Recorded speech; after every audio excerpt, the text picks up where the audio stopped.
안녕하십니까. 세상 읽어주는 남자 이상훈입니다. 오늘은 삼성이 미국 파운드리 포럼에서 강조한 후면 전력 공급 기술에 대해서 한 말씀 드리겠습니다.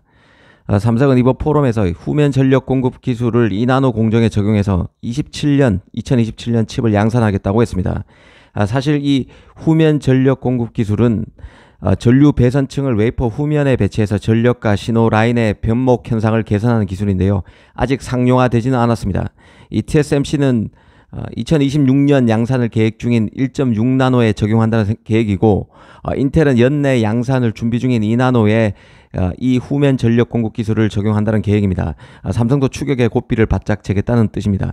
이번에 그 삼성이 후면 전력 공급 기술을 적용한 2나노 칩을 27년부터 양산하겠다고 공식화했지만, 사실 삼성이 이 공급 기술을 후면 전력 공급 기술을 2나노에 적용 하는데 성공했다는 소식은 올 상반기 2월쯤에 각종 외신에 보도된 적이 있습니다. 당시 보도에서는 삼성이 후면 전력 공급 기술을 ARM 코어에 적용해서 테스트해보니 칩 면적을 최대 19%가량 줄이는 데 성공했다는 것이었습니다. 초기 테스트 결과가 좋게 나오면서 당초 삼성이 1.7나노 공정부터 이 후면 전력 공급 기술을 도입할 예정이었는데, 이르면 2나노 공정부터 이 기술을 도입할 가능성이 커졌다는 게 당시 보도의 뼈대였는데요. 이번 파운드리 포럼에서 당시 보도가 거의 사실이었음이 확인됐다고 봅니다.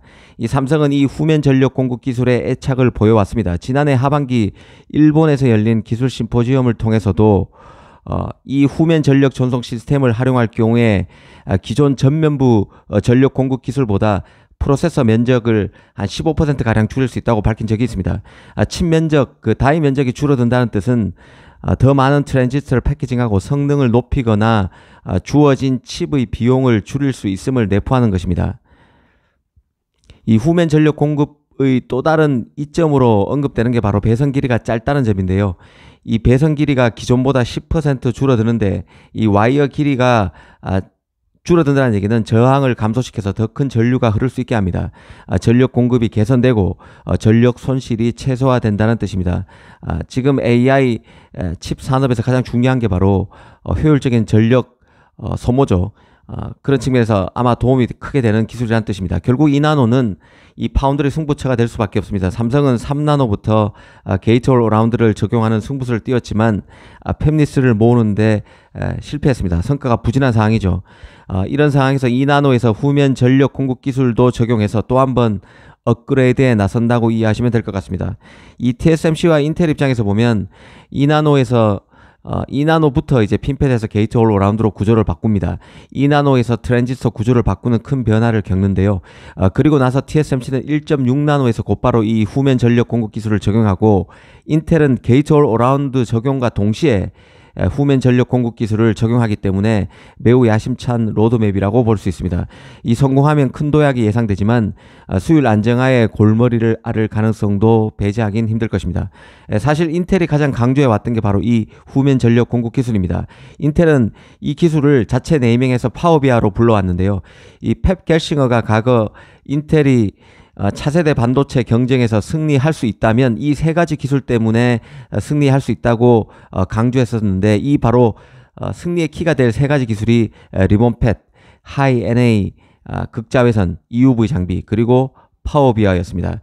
주목해야 할 점은 인텔이 올해인 2024년 20옹스트롱, 18옹스트롱 공정 일환으로 투입될 파워비아 기술 적용을 앞두고 기존 3차원 핀팻 구조와 파워비아를 활용한 중간 단계 제품을 내부에서 시범 생산하는 방식을 선택했다는 보도도 있었습니다.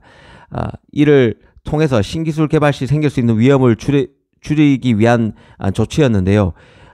블루스카이 크릭이라는 칩이 바로 그 칩입니다. 일종의 테스트 칩 성격의 칩입니다.